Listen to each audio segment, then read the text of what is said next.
So I was just recently considering like trying as many ideas as possible. And welcome to Dave's World, by the way. The Some of the guys in here in the wood shop make like cutting boards, and I was like, wait a minute, I've got an idea. Let's take a closer look.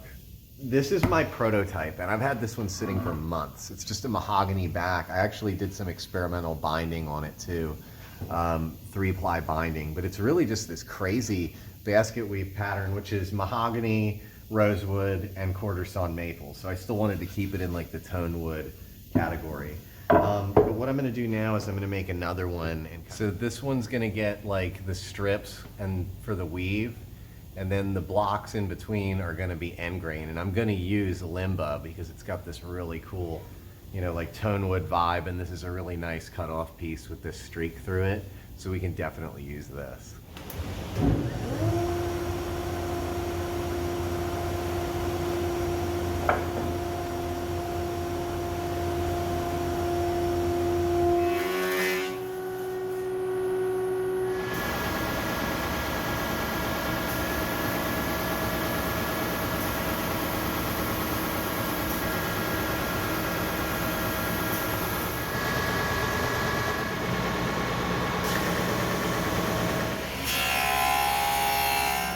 So these are really hard to glue up. Like, it doesn't get any harder. So I'm gonna make a jig and kind of like an underpiece to hold everything up and just figure everything out. But I'm probably not gonna show the gluing on camera just because I don't think I can. I'll run out of talent trying to do all that at once. But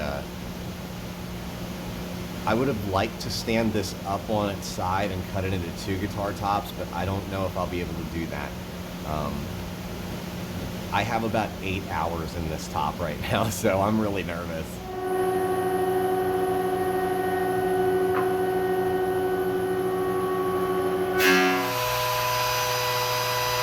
So, pretty productive day. I'm pretty stoked about our stock back here. Glued up our wood top, which we'll probably leave a little thicker than 1/4 of an inch just for structural integrity, but we'll see what my binding's like. I don't know how thick my binding is, but hopefully I can leave the top kind of as thick as I can. I have our neck glued up already. It's that really nice flame maple with a really like exotic looking piece of rosewood. I kind of went through all the blanks I cut out before, and I remember one falling off when I cut it thinking, that's exotic. So that's the piece I used for this one, and it's just like a super ripply maple neck. I have the truss rod in and that glued up. So tomorrow we will resume. At this point, I'm calling these the basket weaves, like the original basket weave, and then like, I don't know what I'll call this basket weave, but they're different patterns, different necks, and the first one, the original one, is actually a 25-inch scale length. And that's the first guitar I've ever made that's just not a 25.5-inch scale length. So it'll be really interesting. And as far as hardware, I don't know. I have a lot of hardware laying around, but I think pickups are gonna be subjective on these. We'll see. I don't know if these will like be popular or be like the most atrocious things ever. I have no idea, but I've never seen anything like this. Once again, really, really stoked about these.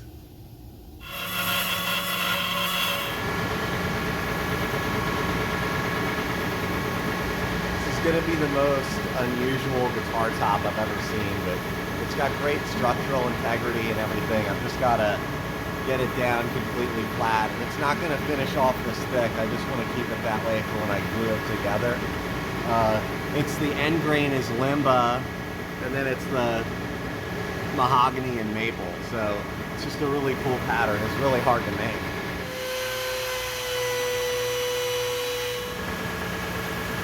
Kind of just carved out the heel and got everything to fit on these. The necks are just like squares, but the nut and the fret slots and everything are cut. I didn't show that process because it's shown in all my other videos, which you should most certainly go and watch. But this one is the full scale length, and this one's the 25-inch scale length. So you can kind of see, like, in general, this guitar is just a touch smaller.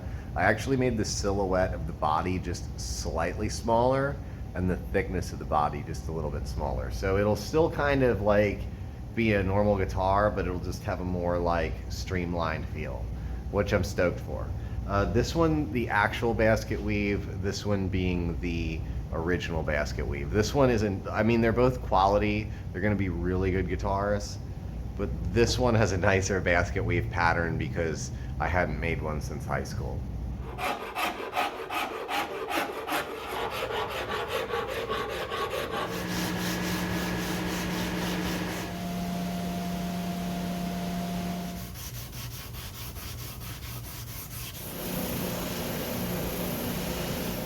I love using this spindle sander, especially when I'm kind of like honing in on everything, but we're getting closer and closer here to these necks getting to the spray shop. Don't know about today, but definitely getting closer. So I always mix up my own paint, or in this case, clear coat tint. It's just, you can't really get exactly what you want without doing it. When I worked in cabinet making for so many years doing the finishing, it just got to the point where it was like the paint company couldn't get the paint done fast enough and you had to make your own, or they never matched it right and you had to make your own.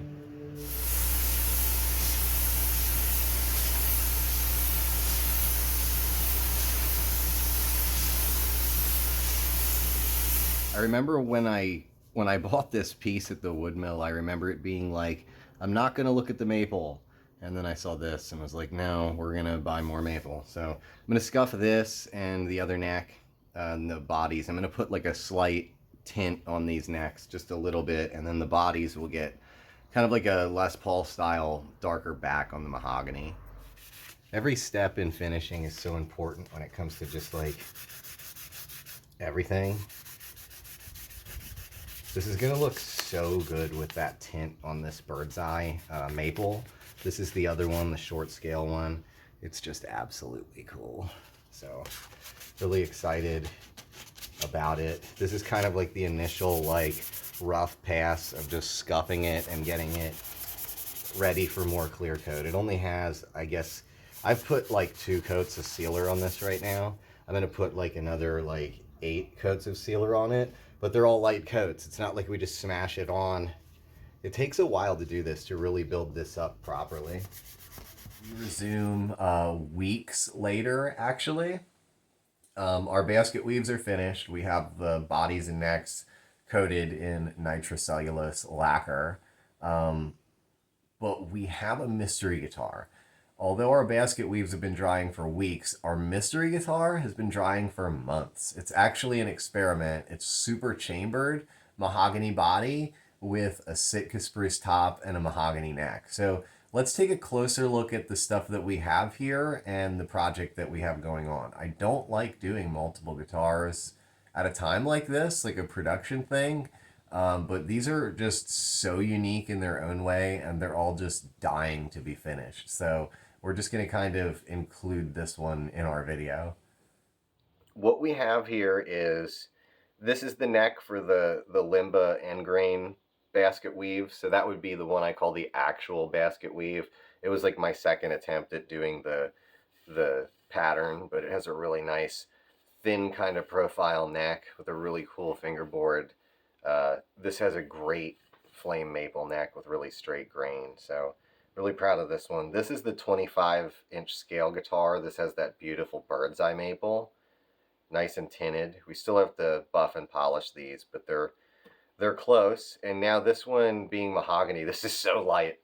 I tinted it kind of like a classic, like acoustic guitar brown. And this neck and this neck both have like a 52 like blackguard feel. This one's kind of more like a 60s, you know, Strat or Telecaster. The body for this bonus guitar is really cool spruce, really nice mahogany. I put the toloid binding, which it'll get a matching pickguard. We did tape off the neck pocket because one of our subscribers was like, hey, maybe it'll sound better. This one's super chambered. It's pretty thin, so I really wanted to experiment with that, and that's why I left it sit for so long, to kind of acclimate and become a guitar over time.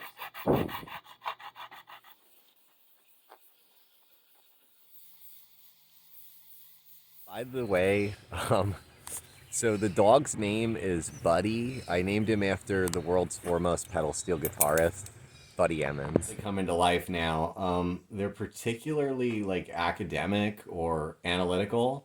So the pick guards really liven these up. This one was really hard to make because it's slightly shorter. So I had to make the pick guards are already custom, but this one's like extra custom. So it's pretty cool. So you want to be on YouTube again? Come over here. Oh, look at you. The dog's back. We're going to use Fender pickups because Buddy thought that we should. So it looks so great. I'm going to wire up our show special and play test it in another video so we can kind of focus mostly on it then. I just wanted to include it in this one a little bit. The other guitar is the Urban Outlaw. I never had any footage of making that guitar, but it's a really cool bent top. I will do a video play testing it and talking more about it, so stay tuned for that. But for now, we're going to wire up our basket weaves, and they're just going to get the same general stereotypical 2 pickup standard setup. So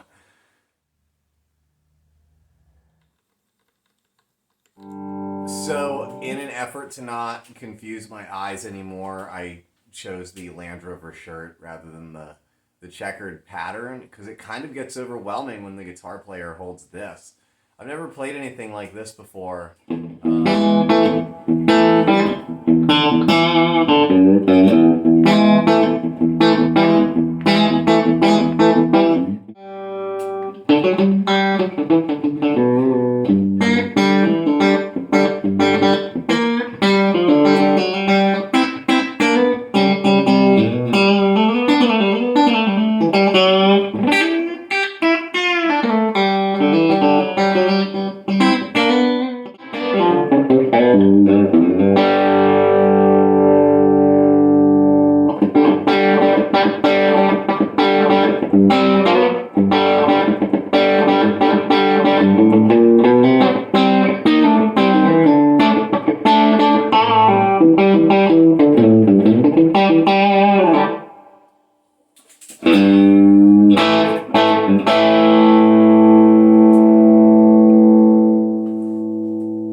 I've been kind of just experimenting back and forth with them a little bit.